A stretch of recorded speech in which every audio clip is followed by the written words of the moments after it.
일본 마이니치가 3월 초에 보도했네요. 긴박한 중동 정세, 원유 가격이 일본에 미치는 영향은 일본이 수입하는 원유의 95.9%는 중동에 의존하고 있다. 이 호르무즈 해협이 막히면은 일본에 들어오는 기름은 그냥 아예 다 끊긴다고 보면 됩니다. 구독과 좋아요, 알람 설정 감사합니다. 미국과 이란의 전쟁으로 난리난 일본의 상황이라는 내용인데 예. 대한민국에서는 난리죠. 연일 이제 이 이란 관련의 뉴스가 나온 걸로 알고 있습니다. 그러네. 중동 전쟁. 그렇죠. 뭐 중동 전체 전쟁으로도 뭐 번질 수가 있고, 뭐 이것 때문에 특히 이제 대한민국에 들어온 자원, 그 다음에 이제 이 유가, 그 플러스 이제 전 세계 경제 정세 변화에 대해서 특히 재테크하시는 분들, 주식이라든지 아니면 환율에 대해서 민감하신 분들이 정말 많을 겁니다. 거의 이게 요즘은 도박판이라고 말을 하죠. 홀짝 약간 이런 느낌으로 오늘은 떡상, 내일은 떡락 이래가지고 뭐 장이 이게 정말로 읽을 수가 없죠. 이건 이제 비단 한국뿐만이 아니라 일본도 마찬가지입니다. 근데 모든 일본 사람들이 이렇게 이 상황, 미국과 이란의 전쟁에 대해서 관심을 가지는 건 아닙니다. 일본 사람들이 기본적으로 이제 국제 뉴스에 좀 이제 둔감하다 해야 될까? 관심을 안 가지거든요. 그래서 뉴스도 많은 편 아닙니다. 해외 뉴스는. 그렇죠, 그렇죠. 그럼 뭐야? 그러면 뭐 난리 난 거 아니네 라고 느끼는데 일본 사람들은 난리 난 걸 못 느끼지만은 일본이라는 나라 자체는 지금 난리 난 게 맞기 때문에 그렇죠. 제가 그거에 대해서 현재 일본은 이 미국과 이란 전장 상황에서 이렇게 바라보고 있고 앞으로 다가올 일본의 큰 숙제가 있습니다. 좀 한국이랑도 밀접한 관계가 있을 수 있기 때문에 오늘 얘기를 한번 꼭 들어보시길 바랍니다. 그러니까 먼저 이걸 보면서 이야기를 해보도록 합시다. NHK 특집 뉴스네요. 중동으로 퍼지는 전화. 이란의 목표는 이래가지고 지금 이제 이스라엘과 미국이 이란에 대해서 공격을 해가지고 지금 뭐 중동 전체로 번져나가고 있다. 이거를 약간 이런 좀 카툰식으로 표현을 해가지고 이제 NHK가 뉴스를 만들었거든요.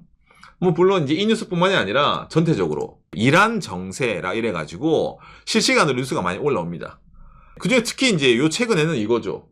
일본의 상선 미쓰이 컨테이너선이 페르시아만에서 이제 있었는데 거기서 이제 손상을 당했다. 배 뒤에 구멍이 났다. 어쨌든 부상자가 없고 배는 이제 자력으로 항행을 할 수가 있다. 좀 이제 뭔가 좀 약간 불안한 이런 뉴스도 많이 뜨고 있습니다. 이것도 조심스럽게 보도하는 거네. 그 공격당했다는 일단 아닌 것처럼. 그렇죠. 일본 외무성이 공격받은 건 아니다라고 얘기를 했기 때문에 근데 공격받지 않으면은 이게 배에 구멍이 날 일은 없는데 가만히 있는 배에 아무튼 그래가지고 이제 여기에 대해서 좀 많은 사람들이 민감하게 바라보는 거 좀 있습니다. 그러네요. 특히 이제 페르시아만을 포함한 이쪽 어디? 이 호르무즈 해협. 한국에서 뉴스가 많이 뜨잖아요. 연합뉴스. 한국 원유 70%, LNG 20%가 중동에 의존. 호르무즈 해협이 막히면 한국 산업의 타격이 우려가 된다. 라고 이미 지난 3월 초에 뉴스가 많이 나왔죠. 그럼 일본은 어느 정도로 의존하고 있어요, 저쪽에? 일본은 한국보다 더합니다. 예, 일본 마이니치가 3월 초에 보도했네요. 긴박한 중동 정세, 원유 가격이 일본에 미치는 영향은 이라고 나온 뉴스인데 일본이 수입하는 원유의 95.9%는 중동에 의존하고 있다. 아랍에미리트 연합 43.6%, 사우디아라비아 40.1%, 그 다음에 쿠웨이트, 뭐 카타르, 오만 이렇게 되는 건데 이 호르무즈 해협이 막히면은 일본에 들어오는 기름은 그냥 아예 다 끊긴다고 보면 됩니다. 그러니까 한국보다 훨씬 더 의존을 하고 있는 거예요. 당장 그런 상황이다 보니까 3월 11일 뉴스네요. 가솔린 가격이 4주 연속 상승하고 있다. 중동 상황이 긴박하게 돌아가고 있으니까. 물론 이제 기본적인 가격이 한국보다 좀 저렴하거든요. 지금은 이제 평균적으로 161엔은 되는데 이게 앞으로 좀 더 많이 오를 수도 있다. 일본 사람들이 이제 뭡니까? 자동차 유지 비용 이런 거, 그 다음에 연비에 민감하니까 하이브리드, 경차 이런 거 많이 타잖아요. 그런 서민들에게 이런 뭡니까? 기름 가격은 직격탄이기 때문에 일본에서 특히 좀 많이 신경을 곤두세우고 있는 거죠. 자, 그런 와중에 석유뿐만도 아니죠. 석유로 해서 또 뭐가 만들어집니까? 각종 화학 제품이 만들어지잖아요. 3월 10일 일본 요미우리 뉴스입니다. 플라스틱 등의 원료가 되는 에틸렌을 미쓰이 화학이 감산을 했다. 이 기름으로 만들 수 있는 화학 제품이 많이 있잖아요. 근데 이 기름이 적게 들어와. 그러면 일본의 화학회사에서 그거를 원료로 해서 만드는 제품이 없어져. 줄어들어. 그러면은 미리 양을 조절을 해야 되겠네? 라고 이래가지고, 그렇죠. 이 기름으로 인해서 일본의 이 화학계요. 이쪽에서도 좀 영향이 좀 나오고 있는 상황입니다. 그러니까 전체적으로 경제 쪽에 타격이 크다는 거겠네요. 일본이 지금. 아무튼 이제 그런 상황인데 일본 내에서 현재 일본의 총리 다카이치 총리, 일본 정부와 여당, 미국의 이 아시아를 떨어져 중동에 집중하는 전략 자체에 대해서 좀 걱정하고 있다. 이게 무슨 말이야?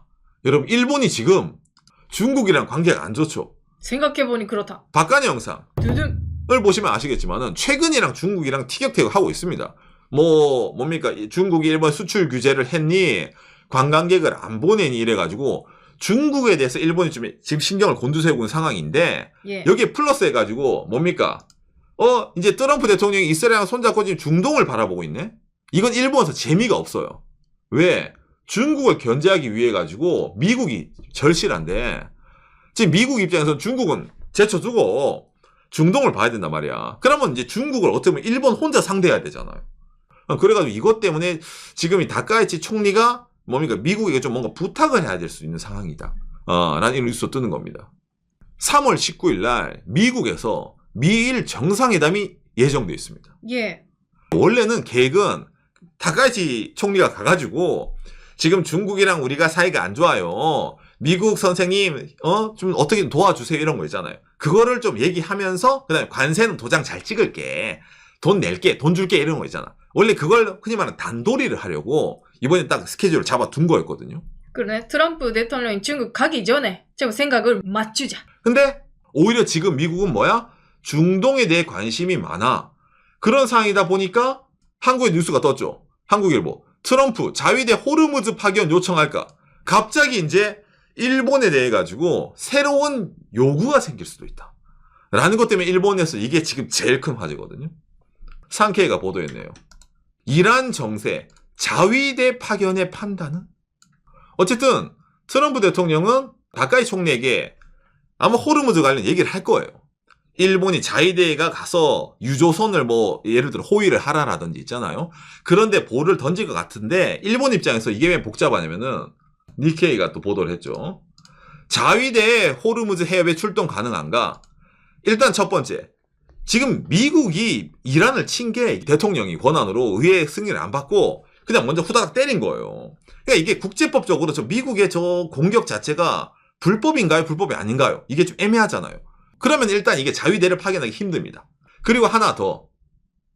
일본의 관방장관이 얘기했죠. 이게 존립 위기가 맞나요? 무슨 말이라고 했을 때 일본이 자위대를 파견을 하려면은 이 집단적 자위권 행사라는 항목이 들어가야 됩니다. 자, 이 집단적 자위권을 행사하기 위해서는 어떤 게 필요해요? 일본의 방위백서에 나오는데 일본에 대한 미사일 공격이나 침공 등 무력 공격이 생겼을 때 일본이 참전 가능해. 그 다음에 플러스 일본과 밀접한 관계가 있는 타국에 대한 무력 공격이 발발했을 때, 흔히 말하는 일본의 동맹국이 공격을 당했을 때 일본이 참전이 가능하다라는 게 존립위기 사태에 대한 일본의 대응 방식입니다. 지금 일본이 중국이랑 사이 안 좋은 이유가 바로 이거였잖아요. 내만한테 중국이 뭔가 했다. 그러면 그 위기가 있는 거지. 라고 뭔가 그런 뉘앙스로 다카이치 총리가 해버렸으니까 사이가 안 좋았잖아요. 그렇죠.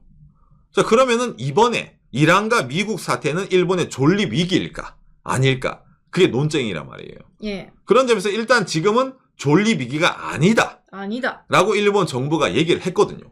근데 이 3월 19일에 다카이치 총리가 트럼프 대통령이 만났을 때 과연 그 얘기가 가능할까?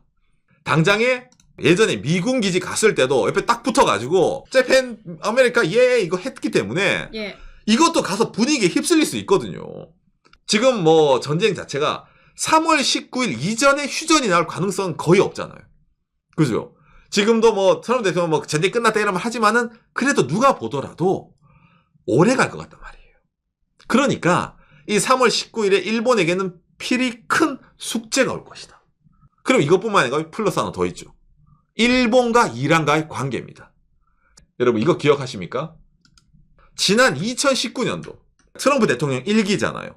이때도 이제 이란이랑 싸우네 만약에 이란 핵무기 하지 말라 이래가지고 미국이랑 이란이랑 사이가 안 좋았어요. 그때 이제 일본의 아베 총리가 잠깐 내가 나서겠다 이래가지고 이제 아베짱이 이제 이란에 날아가가지고 미국이랑 좀 이제 제가 중간에 끼어서 뭔가 좀 할 테니까 사이좋게 악수합시다. 라고 했는데 실패했거든요. 예, 실패했습니다. 그런데 이때 당시에 왜 이게 가능했냐면은 이란과 일본의 상관도입니다. 일본과 미국은 긴밀한 동맹국입니다. 그리고 일본과 이란은 전통적인 우호국이라고 얘기를 하는 거예요. 전통적인 우호국. 일본과 이란은 여러분 사이가 나쁘지 않습니다. 일본이 이제 패전 이후로 국제사회 관계가 복귀됐을 때부터 이란과는 관계를 어느 정도 갖고 있었어요. 일본이 어느 나라랑 사이가 안 좋아요? 이스라엘이랑 사이가 안 좋습니다. 대한민국은 이스라엘이랑 어느 정도 관계가 좋아서 여러분 그 뉴스 많이 아시죠? 다른 나라들은 다 동해를 일본해라고 포기를 하고 그 독도를 뭐 이상한 걸로 닫기시만 표기하는데 이스라엘은 독도, 동해 표기해준다. 이스라엘은 한국이랑 좀 좋다. 이런 말 나오잖아요. 그 말을 반대로 보면 뭐겠습니까? 일본이랑 이스라엘은 관계가 안 좋다는 거예요. 그러니까 적의 적은 나의 친구잖아. 이란과 일본은 사실은 나쁜 관계가 아닙니다. 과거부터. 그러네요. 이스라엘 가자 사태 때도 가자 보도가 많았네요. 그렇죠. 이스라엘이 잘못했다 이런 거 있잖아. 이스라엘이 민간인을 학살한다. 팔레스티나부터 있잖아요. 그런 거 할 때. 일본은 약간 그런 식의 뉘앙스를 가지고 당장 이번에도 아까 나왔잖아 이거. 미국이 국제법 위반? 그러니까 약간 좀 한 발 빼는 스탠스를 취하는 것도 이런 이란에 대한 일본의 기존의 자세가 있는 겁니다. 이렇게 보면 좀 이게 더 무서워지죠. 3월 19일. 이 회담 때 뭔가 하나 말 잘못하면은 지금껏 일본이 어차피 이란에 싸워왔던 나름 자기들도 뭡니까? 긴밀한 우호 관계라고 했잖아요. 그게 무너질 수가 있는 거예요. 미국에게 너무 의존을 하면은.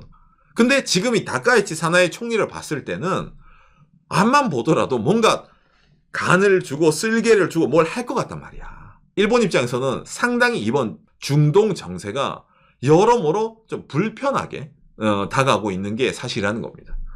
아까 말한 것처럼 뭐 경제적으로 기름값도 오르고 당장에 뭐 한국도 그렇지만 일본 니케도 지금 왔다 갔다 거리고 있거든요. 예, 주식도 왔다 갔다 거리고 경제적인 문제뿐만이 아니라 국가 간에 쌓았던 이 신뢰의 문제 이게 어느 한쪽으로 급격하게 기울 수도 있는 내용이기 때문에 일본에서 이걸 좀 지금 좀 심각하게 바라보고 있는 거죠.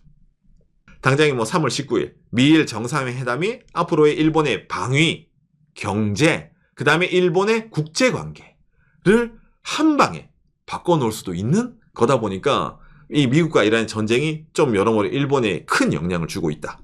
뭐 플러스해서 이것뿐만 아니라 일본은 지금 뭐 중국 관련해서도 머리가 아프기 때문에 이 다카이치 사나이 총리는 중국 문제, 이 중동 문제를 트럼프 대통령에게 어찌 보면 딜을 걸어야 되기 때문에 일본은 좀 여러모로 머리가 아픈 상황이 지속되고 있다라는 게 지금 일본의 내용이겠네요.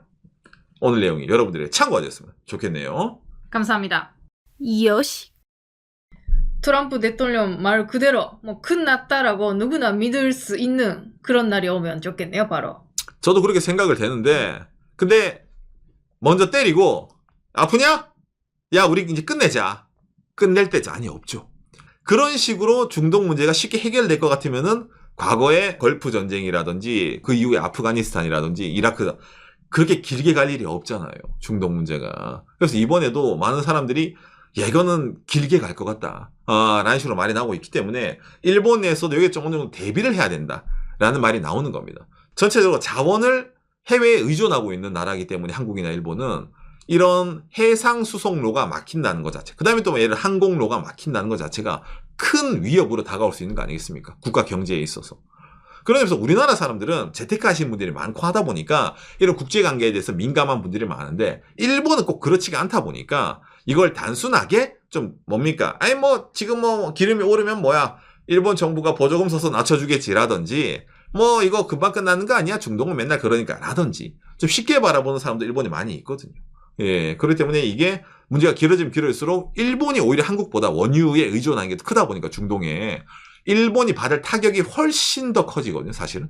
거기다가 일본은 현재 중국이랑도 사이가 안 좋다 보니까 앞으로의 다카이치 정권이 좀 맞이해야 될 큰 난관이 더욱더 험해지고 있다. 라고도 볼 수 있는 거기 때문에 미일 정상회담, 뭐 그 이후도 박간이가 영상을 만들 거지만은 상당히 어쩌면 앞으로의 일본의 요 최근의 경제 플러스 운명을 좌지우지할 수 있는 큰 딜이 되지 않을까라고 좀 생각이 되네요.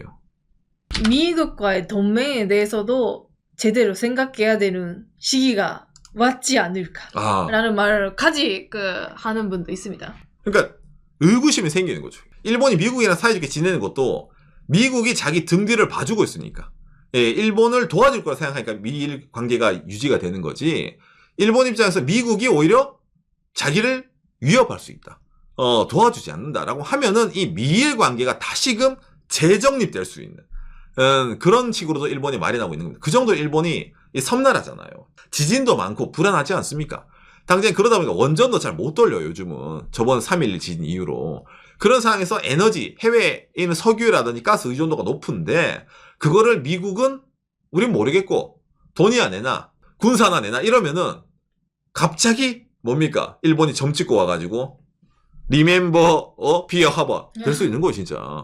그렇기 때문에 일본 내에서도 이번이 상당히 큰 트럼프와의 딜이 되지 않을까라고 말이 나오는 게 일본 내 여론도 있다는 겁니다. 외교라는 게 기브 앤 테이크 아닙니까? 주는 게 있으면 받는 게 있는 건데 지금 트럼프 대통령은 뭡니까? 테이크잖아요. 다 내놔. 너희 나라에 있는 공장도 내 거, 네 돈도 내 거잖아요. 그러다 보니까 이게 일본이라는 나라는 바로바로 불만 얘기 안 하죠. 쌓아두고 쌓아놨다가 한 방에 터뜨리거든요. 예, 그런데 지금 그 임계점이 어디까지 오고 있을 것인가? 아니면 그냥 그런 거 없고 일본은 어디까지냐? 샤바샤바입니다. 그러고 갈 것인가? 단기적으로 보면 다카이치존리는 샤바샤바 했었으니까. 그렇죠.